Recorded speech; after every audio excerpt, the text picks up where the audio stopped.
Bonjour, grande dame féminine, bienvenue au rendez-vous des grandes dames féminines.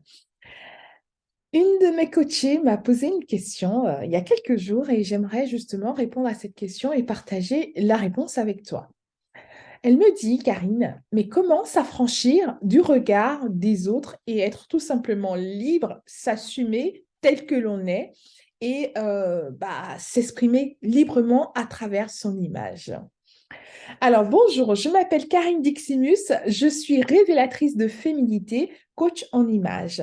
J'accompagne les femmes qui se sont perdues, elles et leur féminité, qui se sont oubliées après un traumatisme, après une épreuve difficile de la vie, telle que, par exemple, un licenciement, une séparation douloureuse, un deuil ou un deuil périnatal, une longue maladie.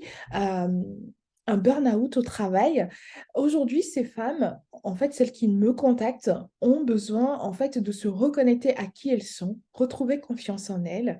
Et du coup, je les accompagne, je les aide à retrouver du sens et de la joie dans leur vie et ensuite sublimer leur image pour s'accepter telles qu'elles sont, s'assumer, s'aimer, avoir confiance en elles et sublimer leur image.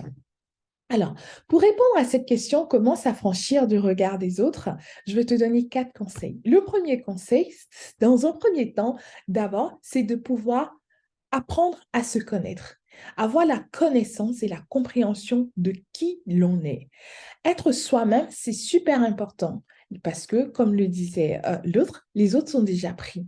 En fait, il faudrait que tu te poses et que tu notes quelles sont tes forces, quelles sont tes faiblesses, quelles sont tes valeurs et quel est le message que tu as envie de véhiculer en fait.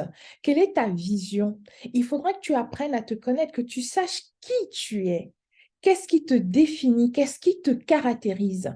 Il n'y a que toi-même qui peux répondre à cette question, pas les autres, pas la société. Ne laisse personne définir qui tu es. Et à partir de là, tu peux avoir une vision très claire de qui tu es et cela ne pourra pas te freiner dans ton évolution. Par exemple, si moi, Karine, on me demande qui je suis, je t'ai défini, je t'ai dit ce que je fais, mais en réalité, pour vraiment résumer en deux phrases qui je suis, je suis Karine Diximus. Déjà, je me sens bien et très bien. Je suis capable de réaliser beaucoup de choses et je désire, j'aspire à aider les femmes à se valoriser. Ça, c'est ce qui me motive au quotidien. C'est mon leitmotiv. Et ça me donne le courage d'affronter les challenges au quotidien, en fait. Ça me donne le courage d'être devant cet écran pour te partager, en fait, ces vidéos. Du coup, c'est le travail que je vais t'emmener à faire. Parce que quand tu apprends à te connaître, tu te connectes à toi-même, à qui tu es, à tes émotions, tes valeurs. Cela te permet d'être toi-même et du coup, ça va t'aider à accepter le regard des autres. Ça va être le deuxième conseil, c'est s'assumer pour accepter le regard des autres. Il faut savoir, il faut que tu prennes conscience que on ne peut pas plaire à tout le monde. Mais c'est pas parce qu'on ne plaît pas à une minorité que nous n'avons pas de valeur. Bien au contraire, si si tu plais pas à une minorité, ça veut dire que ce que tu fais est bien. Ça veut dire que tu déranges. Ça veut dire peut-être que tu inspires confiance et que la personne qui te critique négativement n'est pas capable de faire ce que toi tu fais, n'est pas capable d'oser mettre ce rouge à lèvres rouge, n'est pas capable de porter peut-être des grandes boucles d'oreilles comme moi, n'est pas capable d'assumer sa tenue. Et du coup, tu reflètes en fait à travers son regard quelque chose que cette personne n'est pas capable de faire et elle te le renvoie de façon négative. Sache que la personne qui te pointe du doigt, il y a trois autres ou quatre autres doigts qui sont pointés vers elle. Du coup, elle ne fait que te relater ce que elle n'est pas capable de faire. Donc, accepte aussi le regard des autres et même des critiques négatives ou constructives. Ne rien prendre personnellement. Troisième conseil, c'est du coup développer ta confiance en toi. Bien entendu, quand tu as connaissance de ta personnalité, de qui tu es, maintenant, pour développer la confiance en soi, c'est de passer à l'action. Pour ça, il faut que tous les matins, tu te regardes dans la glace et que tu te dises, je suis une femme importante, je suis forte, je suis belle, j'ai du charisme, je suis une femme extraordinaire, je suis capable. En fait, tu te nourris au quotidien des phrases positives qui vont te donner de développer ton estime de toi-même pour passer à l'action. À force de répéter les mêmes choses, de répéter, de t'entraîner, tu vas pouvoir y arriver. Ça va devenir vraiment très facile.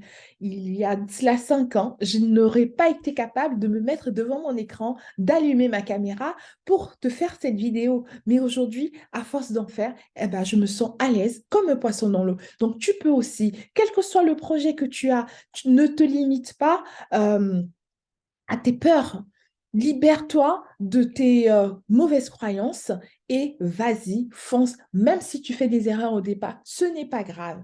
Continue, relève-toi, tu peux y arriver. Et le dernier conseil, le quatrième et dernier conseil que j'ai envie de te proposer, c'est de savoir t'entourer des bonnes personnes, des personnes bienveillantes qui sont capables de te dire avec beaucoup de bienveillance ce qui va pas, et il faudrait que tu prennes en compte savoir s'entourer de thérapeutes, d'accompagnatrices en tant que coach comme moi, je ne sais pas si tu es croyante, de ton pasteur, le prêtre, l'église, peu importe. En fait, il faudrait que tu saches t'entourer des personnes ressources qui vont t'aider à passer d'un point A à un point B.